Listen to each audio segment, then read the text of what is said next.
Hello, parents. Pastor George here for your week 2 Staycation Bible lesson. And today we have one of the greatest hits from the Bible, right? This is a story we all know. It's one of the most talked about, most preached about stories, and it's the story of Jesus walking on water, inviting Peter to come out and meet him. And then finally, Peter is out there, he's walking, he's amazed that he's doing it, and then he begins to become frightened, right? And as soon as he becomes frightened, he sinks below the waves, and Jesus helps him up. And there's the whole ye of little faith part, right? And the way this is usually talked about is how it's talked about in our curriculum for this week, where Jesus goes out there and we have to be a good follower with him, right? Follow his call and focus on him, right? And that's what it's all about. And I think that's good. That's definitely a big part of the passage, and I'm not saying that's wrong, right? That's good.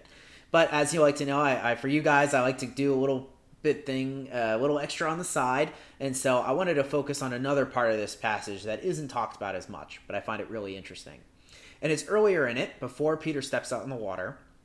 They ask who it is, and Jesus identifies himself. And then Peter says, well, if it is you, Lord, order me to come out on the water, right? And then Jesus says, come, and he motions or orders Peter out, and then Peter comes out.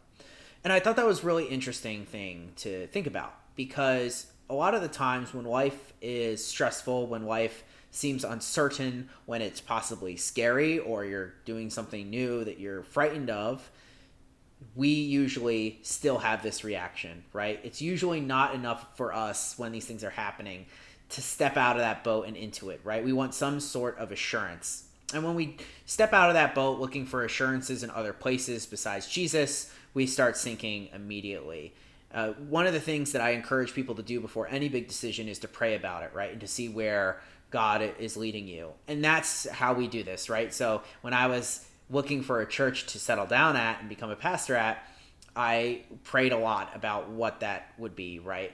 And I didn't do that because I wanted the best job ever. I wanted the easiest job. I wanted the job that paid the most money, right? But I wanted God to lead me where he wanted me to be. And so like Peter, I was saying, tell me to come out and I will go, right?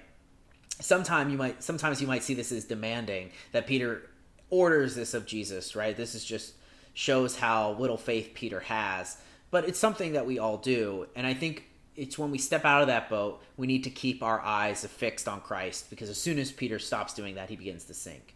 But it's this understanding that we can be called to something, right? And that we should seek Jesus to lead us to where that call is. And I think that that's what this part of the passage is trying to tell us, right? That we can say, Jesus, I need your help, order me to come out, and I know it's you, and I'll go there. And I think that's fine. So work that into your lesson if you can, but it's just something to think about. So I hope that was interesting, maybe helped you view the passage in a light that maybe you haven't heard of before.